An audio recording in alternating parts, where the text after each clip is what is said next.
अरे यार 3 बजे फिल्म शुरू हो जाएगी, तू क्या कर रही है?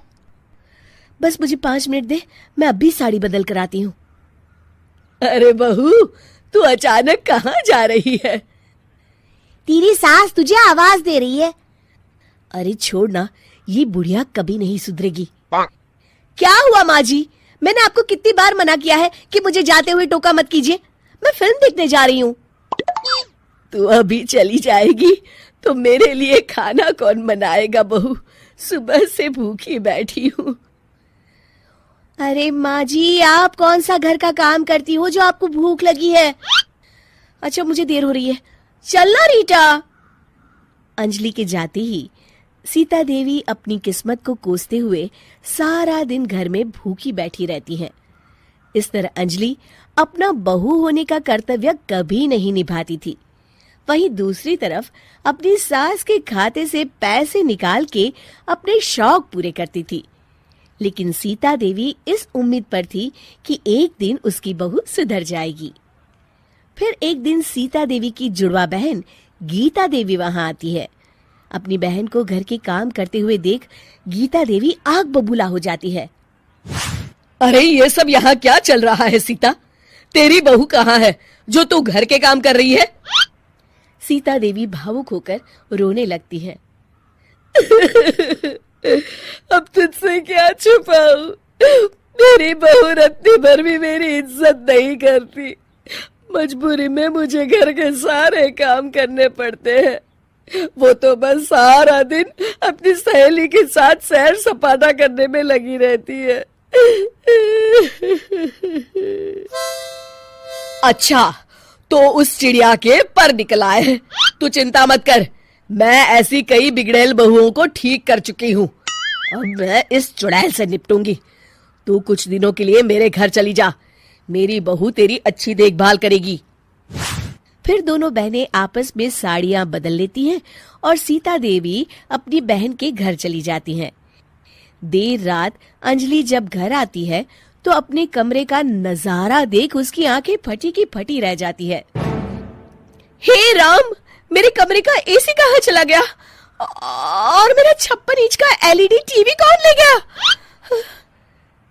अंजलि तैस के साथ अपनी सास के कमरे में जाती है। तभी वो देखती है कि उसके कमरे का एसी और टीवी उसकी सास के कमरे में लगा है और गीता देवी आराम से एसी की हवा खाते हुए सास बहू सीरियल का मजा ले रही है।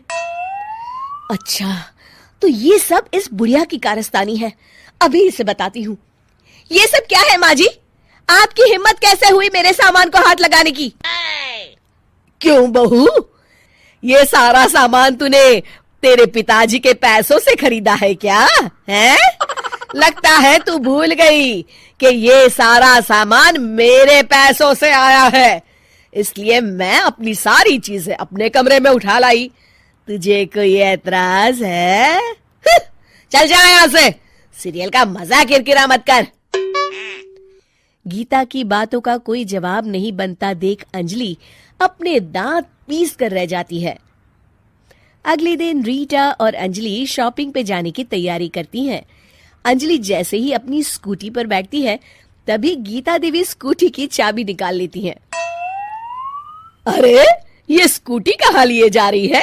ये भी मेरी कमाई की है। माँ जी, ये तो आप हद कर रही हैं। मैं बाहर पैदल जाऊंगी क्या? हाँ, पैदल जा। वैसे भी तुझे घूमने का शौक है, मुझे नहीं।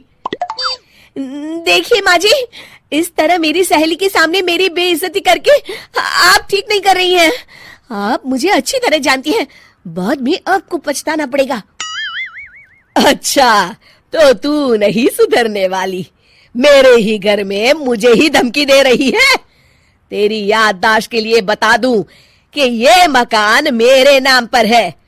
अब तू देख, मैं आज ही अपने बिल्लू वकील को बुलाकर ये सारी जायदाद अनाथालय को दान कर देती हूँ, फिर तुझे एक ढेला भी नहीं मिलेगा। गीता की बातें सुनकर अंजलि के पैरों तले जमीन खिसक जाती है। अरे, अगर तेरी सास ने तुझे अपनी जायदाद से बेदखल कर दिया तब तो तू सड़क पर आ जाएगी। मैं तो कहती हूँ चुपचाप अपनी सास से माफी मांग ले अंजलि। हाँ, तू बिल्कुल सही कहती है, मेरी सास का कोई भरोसा नहीं है। अरे नहीं नहीं माँ जी, ऐसा गजब मत करिए, आज के बाद मैं आपको कोई तकलीफ नहीं दूंगी और घर के सारे काम ना मैं ही कर लूंगी। मैं आपको एक अच्छी बहू बनकर दिखाऊंगी। कुछ दिनों के बाद, ये लीजिए माँ जी, आराम से गाजर का हलवा खाइए। खुशबू तो बहुत अच्छी है। हाँ माँ जी, वैसे मैंने सब काम कर लिया है, तो मैं आपके पैर दबा दूं, आप आराम से हलवा खाइए। इस तरह गीता देवी अंजलि को सही रास्ते पर ले आती हैं और सीता देवी वापस अपने घर में आकर रहने लगती हैं।